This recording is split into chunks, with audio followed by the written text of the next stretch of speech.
धरती धीरे धीरे नहीं बल्कि तेजी से गर्म हो रही है और अब खतरा सिर्फ कार्बन डाइऑक्साइड तक सीमित नहीं रह गया है, बल्कि एक और खामोश लेकिन बेहद खतरनाक गैस मीथेन दुनिया के लिए बड़ा संकट बनती जा रही है।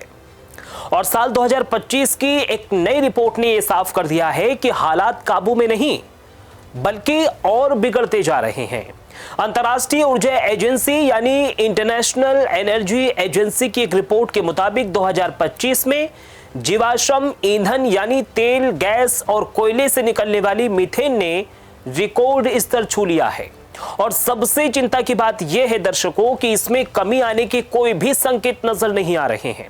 आसान भाषा में हम इसको समझें तो हम जितना ज्यादा पेट्रोल, डीजल, गैस और कोयले का इस्तेमाल कर रहे हैं, उतना ही ज्यादा ये खतरनाक गैस हवा में घुलती जा रही है और धीरे धीरे पूरी धरती के तापमान को लगातार बढ़ा रही है। आंकड़ों के मुताबिक हर साल करीब 124 मिलियन टन मीथेन सिर्फ तेल, गैस और कोयले के इस्तेमाल से निकल रही है, जिसमें सबसे बड़ा हिस्सा तेल सेक्टर का है, करीब 45 मिलियन टन। इसके बाद कोयला 43 मिलियन टन और गैस 36 मिलियन टन के साथ तीसरे नंबर पर है।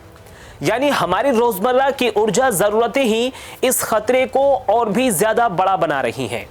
यही नहीं, करीब 20 मिलियन टन मीथेन बायोमास यानी लकड़ी, गोबर और पारंपरिक ईंधन जलाने से भी निकलती है, जो आज भी कई गरीब और विकासशील देशों में खाना बनाने और गर्म रहने के लिए इस्तेमाल होती है। रिपोर्ट यह भी बताती है कि दुनिया में इंसानों की वजह से निकलने वाली कुल मीथेन का लगभग 35% हिस्सा सिर्फ ऊर्जा क्षेत्र से आता है, जो इस समस्या की गंभीरता को और भी बढ़ा देता है।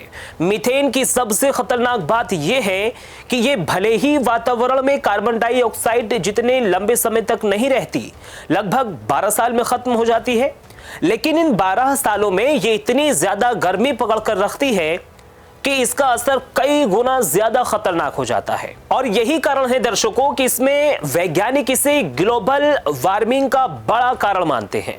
कोयले की खदानें भी मीथेन उत्सर्जन का बड़ा स्रोत हैं।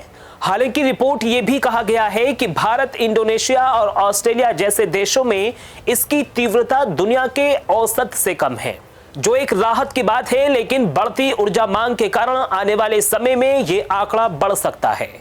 विशेषज्ञों का यह मानना है कि सबसे बड़ी बात यह है कि इस समस्या का समाधान बहुत मुश्किल नहीं है। अगर गैस के लीकेज को समय रहते पकड़ लिया जाए, मशीनों को बेहतर बनाया जाए और नई तकनीकों का इस्तेमाल किया जाए, तो बड़ी मात्रा में मीथेन को रोका जा सकता है। इतना ही नहीं, जो गैस आज हवा में बर्बाद हो रही है, वही भविष्य में हमारी ऊर्जा जरूरतों को पूरा कर सकती है। रिपोर्ट के अनुसार अगर दुनिया के देश सिर्फ आसान उपाय लागू कर दें तो बड़ी मात्रा में गैस को बचाया जा सकता है और बाजार में भी इसको लाया जा सकता है, जिससे ऊर्जा संकट भी कम होगा। हाल के समय में वैश्विक ऊर्जा संकट और हॉर्मुज जलडमरू मध्य जैसे संवेदनशील क्षेत्रों में तनाव ने यह साफ कर दिया कि ऊर्जा सुरक्षा कितनी जरूरी है। और ऐसे में मीथेन को नियंत्रित करना सिर्फ पर्यावरण की जरूरत नहीं बल्कि आर्थिक और रणनीतिक मजबूरी भी बन गया है। इसके बावजूद सच्चाई यह भी है दर्शकों कि दुनिया भर में इस दिशा में काम की रफ्तार अभी भी बहुत धीमी है।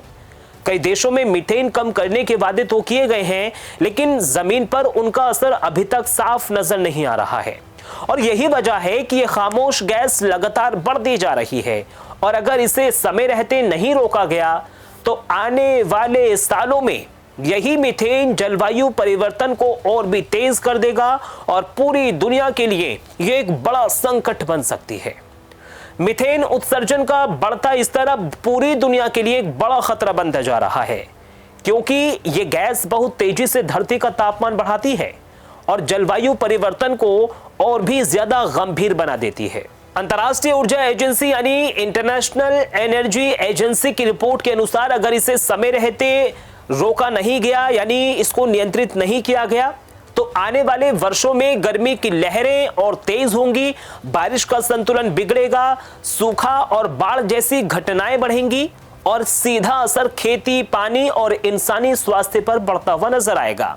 क्योंकि मीथेन की सबसे खतरनाक बात यह है कि ये कम समय में ही कार्बन डाइऑक्साइड से कई गुना ज्यादा गर्मी पैदा करती है। इसलिए ये जलवायु संकट को तेजी से बढ़ाती है और यही वजह है दर्शकों कि वैज्ञानिक इसे तुरंत नियंत्रित करने की सलाह दे रहे हैं।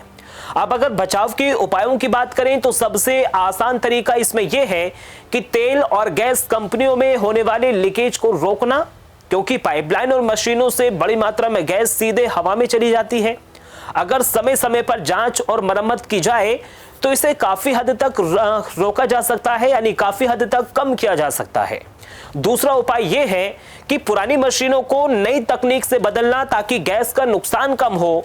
तीसरा महत्वपूर्ण कदम यह है कि कोयला खदानों से निकलने वाली मीथेन को पकड़कर उसका इस्तेमाल करना ताकि ये गैस बर्बाद ना हो और ऊर्जा के रूप में काम आए। इसके अलावा गांवों में साफ ईंधन जैसे एलपीजी और बिजली को बढ़ावा देना जरूरी है ताकि लकड़ी और गोबर के इस्तेमाल को कम किया जा सके। अब अगर सरकारों की कार्रवाई की बात करें तो दुनिया के 100 से ज्यादा देशों ने मिलकर मीथेन उत्सर्जन को कम करने का लक्ष्य तय किया है, जिसे ग्लोबल मीथेन प्लेज कहा जाता है। इसका उद्देश्य 2030 तक उत्सर्जन में 30% की कमी लाना है। कई देशों ने तेल और गैस कंपनियों के लिए सख्त नियम बनाए हैं ताकि गैस लीकेज रोका जा सके और नई तकनीक अपनाई जाए।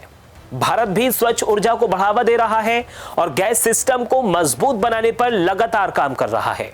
लेकिन सबसे बड़ी चुनौती यही है कि इन योजनाओं को जमीन पर तेजी से लागू किया जाए, क्योंकि अगर अभी से ही ठोस कदम नहीं उठाए गए, अभी से ही इस पूरे मामले में ध्यान नहीं दिया गया, तो मीथेन आने वाले समय में जलवायु संकट को और भी खतरनाक बना देगी और इसका असर पूरी दुनिया को भुगतना भी पड़ेगा।